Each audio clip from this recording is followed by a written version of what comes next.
بسم الله الرحمن الرحیم. سورة توبه، آیه مبارکه 118 الی 122، صفحه 206. اعوذ بالله من الشیطان الرجیم. بسم الله الرحمن الرحیم. الله متعال در آیه قبلی بیان فرمود که رحمت پروردگار متعال شامل حال رسول الله صلی الله علیه و سلم، مهاجرینی که در راه الله هجرت کردند و انصار که پیغمبر کمک کردند، شامل حالشان شد که اینا در سخت‌ترین لحظات با پیغمبر خدا بودند، خصوصا در غزوه تبوک که گرمی بیشتر بود. اینا از دین الله حمایت کردند و مورد عفو و بخشش الله اینا قرار گرفتند. الله متعال ایجاب در مورد 3 تن صحابه‌ای که اینا در غزوه تبوک اشتراک نکردند اما در غزوات دیگه سهیم بودند، مثل غزوه بدر. اینا وقتی که در غزوه تبوک اشتراک نکردند، رسول الله صلی الله علیه و سلم که برگشت به مردم گفت که امرای از اینا گپ نزنین، حتی فامیل و خانوادهشان با اینا گپ نمیزد تا که در مورد توبهشان الله آیات را نازل فرمود. و امام طبری صاحب در تفسیر ذکر میکنه که 3 تن هلال بود و کعب کس نام داشت و مراره نام داشت. این 3 تن صحابه بودند رضی الله تعالی عنهم. 50 روز اینا در سختی ها سپری میکردن و کس با اینا صحبت نمیکرد تا ای که الله متعال آیات را نازل کرد که توبهشان را پذیرفت. الله حالتشان را در این آیات مبارکه بیان میکنه و مسلمان ها را الله متعال فرا میخوانه به صداقت که در تمام عرصه های زندگیشان صادق بوده باشند. و همچنان الله متعال از منافقین مدینه و بادلنشینا یاد میکنه و ای که الله پاداش نیکتر به کسانی میده که در هر حالت با رسول الله صلی الله علیه وسلم بوده باشند. و همچنان در مورد علم الله ایجا بیان میکنه که جماعت به خاطر فراگیر علم از مسلمان ها هم بوده باشه و اونا در جهاد نرن. الله بیان میکنه و علی الثلاثه الذین خلفوا، و الله متعال توبه اونا را پذیرفت که 3 بودن، 3 کس بودن. الذین آنانی که خلفوا اونا باز مانده بودند، در غزوه تبوک نرفتن، الله توبهشان را پذیرفت. حتی اذا ضاقت علیهم الارض، تا این که برشان زمین تنگ شد، چون کسی با اینا سخن نمیزد. دستور رسول الله صلی الله علیه و سلم بود. بما رحبت، بمو فراخی که زمین داشت به اینا تنگ شده بود. و ضاقت علیهم انفسهم، و جانشان هم برشان تنگ شده بود و اذیت بودند.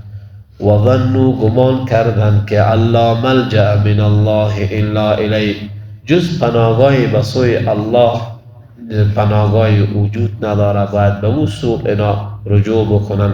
ثم تاب علیهم، باز توبه بکنن به سوی الله، لیتوبوا، که الله متعال توبهشان را بپذیره و قبول بکنن. و اینا توبه کردن، به سوی الله رجوع کردن، الله توبهشان را پذیرفت. ان الله راینا، الله متعال هو التواب الرحیم، الله ذات توبه پذیر و رحیم هست، با رحم هستند، بنده هایش را مورد عفو و بخشش قرار میدن.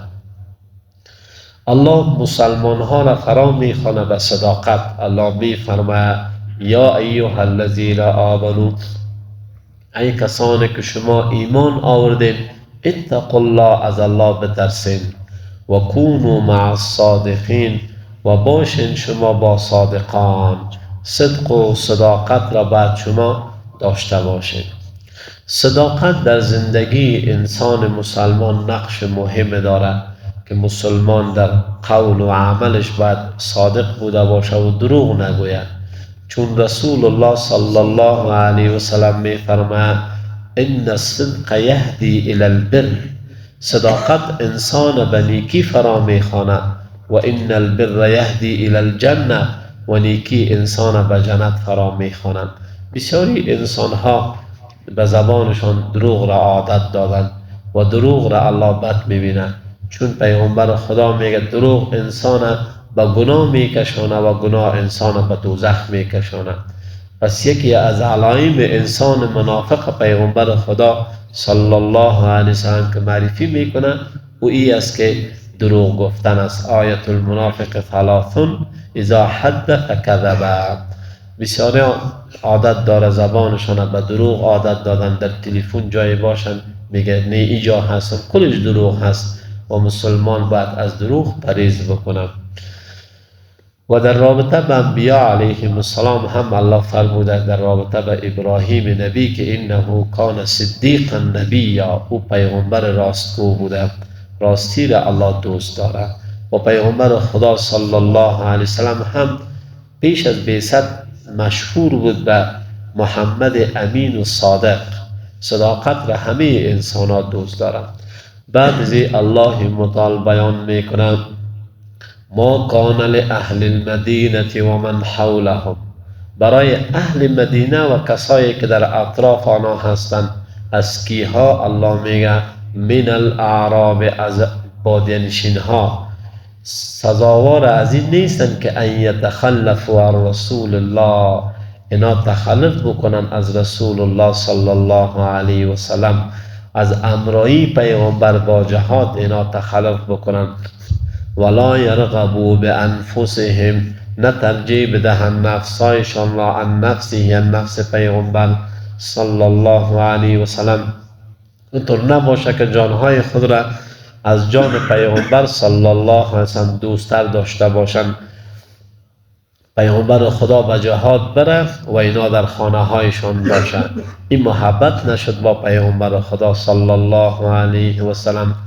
آن الله ای را بیان میکنه اگر اینا در هر حالت با پیغمبر خدا بوده باشند الله اعمال نیکشان را میپذیره و قبول میکنه. الله متعال میفرماید ذالک، ای که اینا ماندن به انهم لا یصیبهم، به این که نرسد ایشان را ظمأ، تشنگی، اینا به این خاطر در جهاد نرفتن که تشنگی بهشان نرسه، ولا نصب، رنج نرسه، ولا مخمصه، تکلیف و گرسنگی نرسه، فی سبیل الله، در راه الله متعال، در حالی که همه ایالت اجر داره. اگر گرسنگی تشنگی در جهاد به مسلمان ها پیش میشه الله بر از اینا پاداش میده، الله برشان اجر میده.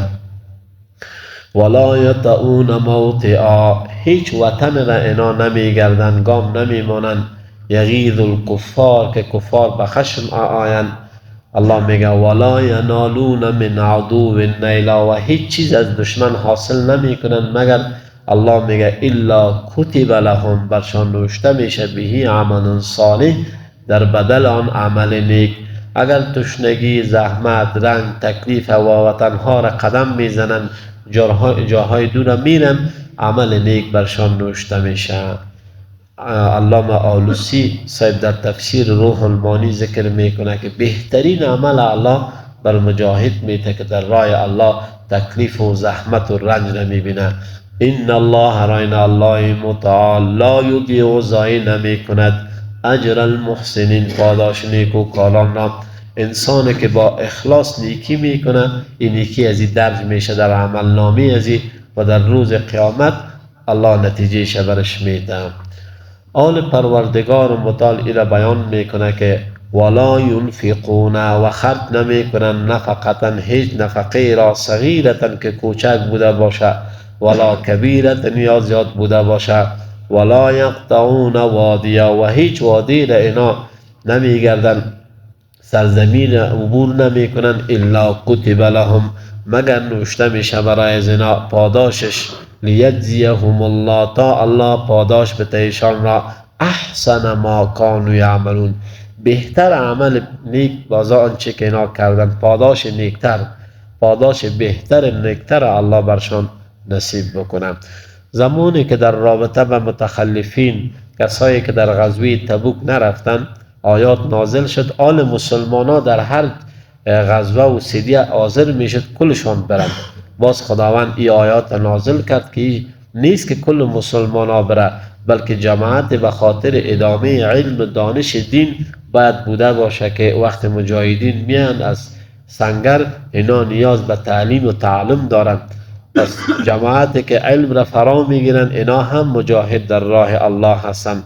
پیغمبر صلی الله علیه و سلم می فرماید من خرج فی طلب العلم فهو فی سبیل الله. کسی که به خاطر آگاهی علم میره و هم در راه الله مجاهد است، الله برش اجر میده. الله متعال می فرماید و ما کان المؤمنون، نیست شایسته برای مسلمانا لینفروا کافه که همیشان بیرون بروند، بلکه جماعت باید بوده باشه از اینا که دین الله را اینا فرا بگیرن. فلولا نفر من کل فرقه منهم، الله ای را بیان میکنه که پس چرا از هر قبیله یک گروه بیرون نمیشه به خاطر علم، طائفه جماعت یتفقهوا فی الدین، تا در دین اینا عالم بوده باشند، ولینذروا و بترسانن قومهم قومشان را، اذا رجعوا الیهم وقت بر میگرده به سوی از اینا، لعلهم یحذرون تا باشه پند بگیرن و از عذاب الله اینا بترسن. پس جماعت به خاطر فراگیر علم از مجاهدین باید باقی بمانن و علم را فرا بگیرن. و آخر دعوانا ان الحمد لله رب العالمین.